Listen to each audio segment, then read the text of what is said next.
Traffic generation strategies. Direct traffic to your link. Now, the golden rule of marketing is pretty simple.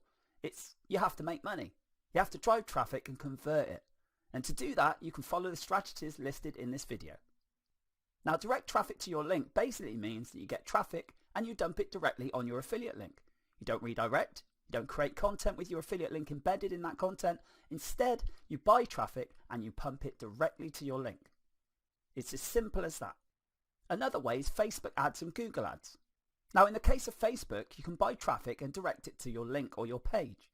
You add a picture and a short description, and you can even target certain interests and populations. So you could say you want it for men over a certain age interested in sport, for example. Then you can make certain guesses regarding the interest profiles that are going to be best suited to your niche, and then use these. Now, in Google AdWords, it's slightly different as you select keywords with a high level of intent involved in your niche. So again, you choose things related to your niche that people are searching for. Now, the best keywords are ones with buyer intent. This means that they're willing to buy something or they show that they're searching to buy. When you run ads on either of these platforms, the idea is to run enough traffic to see whether it converts. You could use a redirect domain. This means that you take out an ad on somewhere like Facebook or another website, use a domain that you own that forwards onto the affiliate offer. Now, this isn't always possible. It depends on the platform and also on the offer, whether they allow it or not. So do make sure you read the terms of service of the places that you're either buying traffic from or the places that you're sending traffic to. You don't want to fall foul of any rules. Now, you can also use targeting URLs. Now, these URLs mean that you can see where people are coming from when they click your link. You can also get some tracking URLs that tell you which keyword was used to produce that click. This means you can look and see exactly where your stuff is working and where it's working best. When you've got this sort of information, you can make educated guesses as to which ad buys led to which sales. Now, the pros of this is you can get a lot of traffic immediately. But the con is that you can spend an awful lot of money doing it. You shouldn't set up a massive campaign right from the get-go. If you're just learning, then just spend a little amount of money to get used to it. Otherwise, you're going to end up spending so much money and not knowing if it actually converts or not. Make sure you're always optimizing for conversions, and by spending little bits and then tweaking and then a little bit more, this means that you can tailor it and make sure you're getting the most out of your money. Direct blogger or authority site outreach.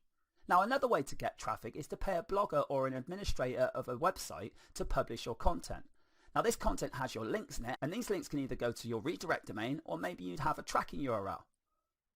They could also go to some more content of your own which has got your links embedded in it. Now, you need to make sure that the blogs that you're asking to put your content out there have authority. You want your content to be relatable as well, so it needs to be in the same sort of niche as the offer you're promoting. The best way to do this is to see if they're open to a test buy. Negotiate a best price for trying this out. You add your tracking URL or your redirect domain, and then you can see whether this traffic is converting or not. Now, once you know they've got conversions, you can buy more from them, but not until then. You can optimize what you're spending your money on by seeing what places send you the best traffic, and then you can decide where you're going to put your hard-earned money. Now, always focus on conversions when it comes to this. Now, the pros of this technique is that this approach you get relevant traffic. These are people that are already interested in your niche. They're reading a blog or something like that that's already related to what you're offering. This means your content will warm them up and they'll be more likely to buy through your links. You could also use this technique to build up your mailing list before you sell them those affiliate products. Now, the cons on this is you're probably going to have to spend quite a lot of time and money experimenting with the different third-party publishers. They're not all going to work and they're not all going to be as good as each other. So eventually you'll have a handful that sends consistent sales, but up to that point, you're probably going to spend a bit of money. Influencer outreach. Now, there's places like Instagram, Twitter, YouTube and Facebook where you can find influential users. An influential user is someone that's got a great following or someone that runs some sort of page or an admin of a page and they've got their own crowd that listens to them. Now, you shouldn't get too hung up on the idea of how many followers these influencers have. Instead, you want the ones with engaged and loyal followings. These could be less than the ones with loads of followers, but they might just be rubbish traffic. Now, make sure that they share the same sort of niche as you or the same sort of niche as what you're offering, otherwise there's no point in doing this. Again, you should ask for a test buy and pay as little as possible to see whether what they put out there actually converts.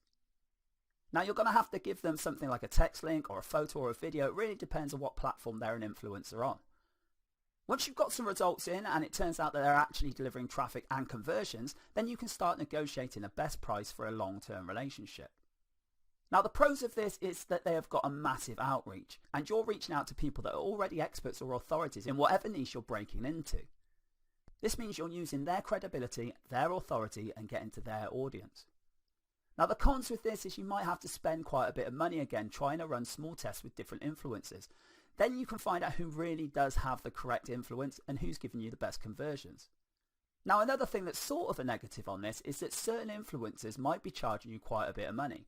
But the fact is, if you've done your due diligence and you spend that amount of money on someone, as long as the ROI is there, it's worth it.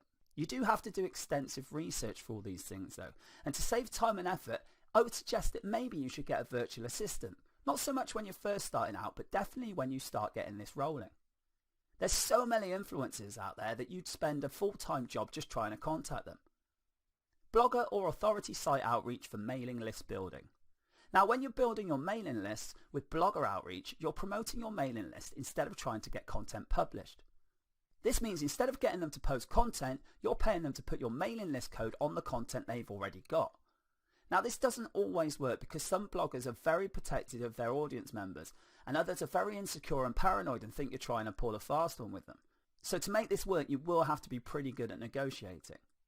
Now the pros of this is that you're getting these directly onto your mailing list. There's no middle transition for the traffic.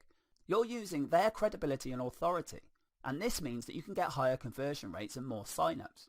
Now the cons with this are because you're advertising directly to these bloggers and authority site owners, they can feel a little bit paranoid. This means they might well increase the amount of money that they're asking for you to be able to do this. Now the way to get around this is to just contact as many different bloggers and authority site owners as you can. This means you can get the very best price for whatever your niche is. Compare the different deals and get the best one you can. Now if you've already got a bit of a following yourself, then chances are you'll get a lot of good deals. Experiment with these placements and pick the very best and then put your money into those.